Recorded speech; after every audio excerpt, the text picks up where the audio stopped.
ಈ ಹಣ್ಣು ಕಾಯಿ ಎಲ್ಲ ಇದ್ದದ್ದ ದೇವರ ಮುಂಭಾಗದಲ್ಲಿ ಬೈಲಿದೆಯಲ್ಲ, ಬೈಲ್ ಕಟ್ಟೆ ಮೇಲೆ ಇಡುವುದು, ಜಾಗ ಬಿಡುವುದು, ಓಡಿ ಹೋಗುದೆ. ಇದು ಮುಕ್ತೇಶ್ವರರಿಗೆ 4 ಜನರು ತಂದು ಏನಾದ್ರು ವ್ಯವಸ್ಥೆ ಮಾಡ್ಲಿಕ್ಕೆ ಹೇಳ್ಬೇಕು, ಇಲ್ಲದ್ರೆ ಇದು ನಮ್ಮಿಂದಲ್ಲ ಆಗುದಿಲ್ಲ.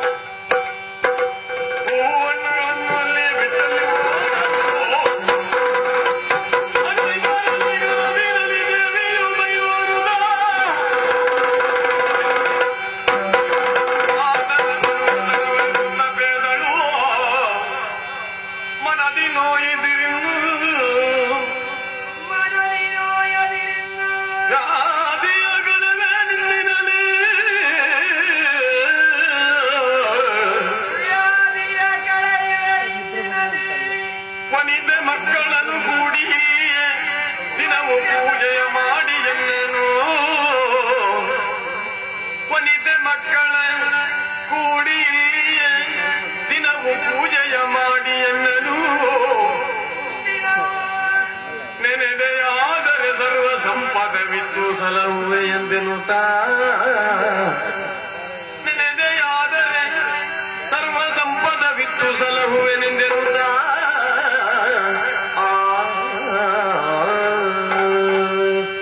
ಮಳೆಗಾಲ ಸೋಮಯ್ಯ, ನಿನಗೆ ವ್ಯಾಧಿ ಆವರಿಸಿದೆ.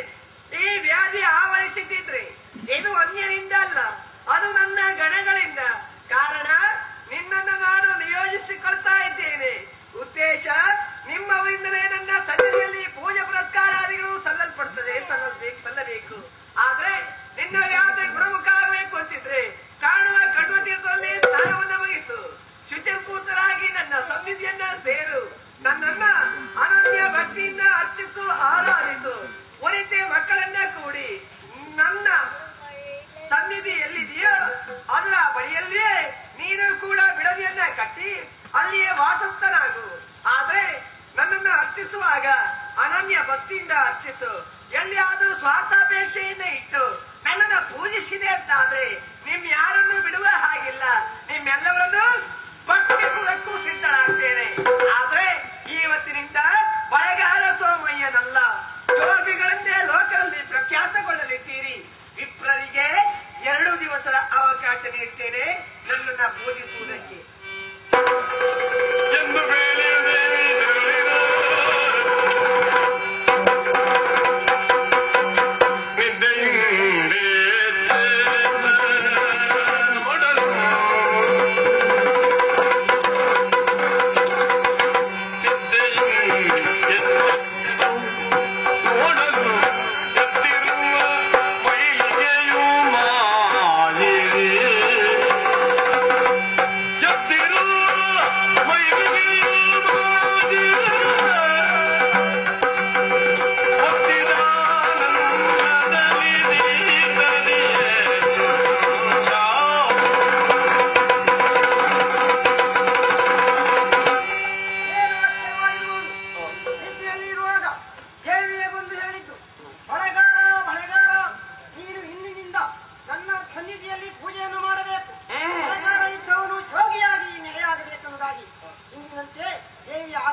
ಎಸಗುತ್ತಿದ್ದಾರೆ. ಅಣ್ಣ, ಅವಮಾನದ ಕಾರ್ಯ ಅಂದ್ರೆ ಬೇರೇನು ಅಲ್ಲ, ಅವರು ಮಾಡುವ ಕೃತ್ಯವನ್ನು ಗೊತ್ತೇ? ಶಾಲಿಕದಲ್ಲಿ ಫಲದ ಬದಲು ಮಾಡು ಮಾತ್ರ ಮಧ್ಯವ ಶಾಲಿಕದಲ್ಲಿ ಫಲದ ಬದಲು ಮಾಡು ಧರ್ಮ ಆಡು ಕೆಲವು ನೋಡಿ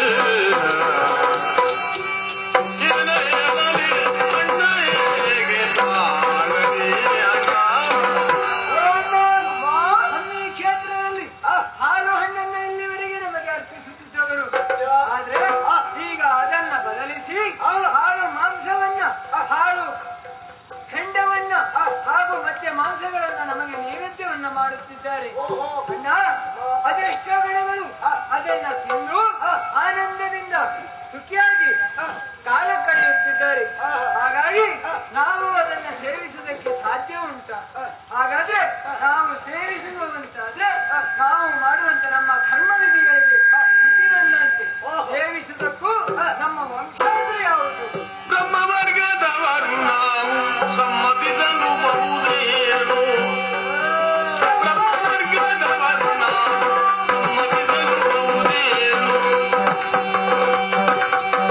ಮನೆಗೆ ಕೇಳುತ್ತಿರುವುದು ಮೇಳು ಹರಿಯೋ ತಪ್ಪು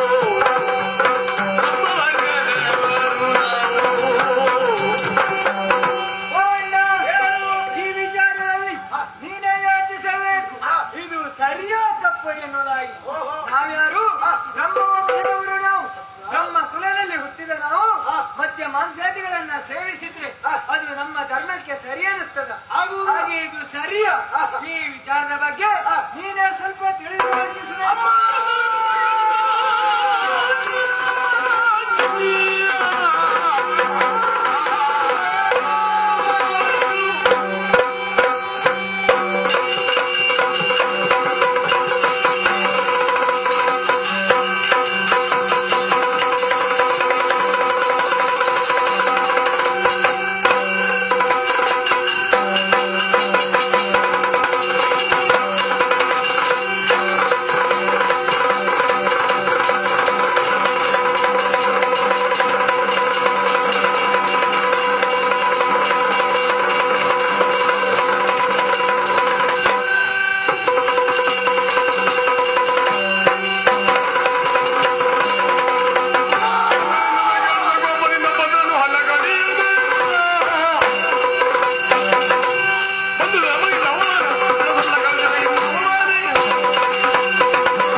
ಇದು ನಮ್ಮ ತಿಳುವಳಿಕೆಯನ್ನ ತಿಳಿಯದೆ ಇಂಥ ವ್ಯವಹಾರವನ್ನು ಮಾಡ್ತಾ ಇದ್ದಾನಂತಾದ್ರೆ ಸುಮ್ಮನುಳಿಬೇಕಾಗುತ್ತಿಲ್ಲ.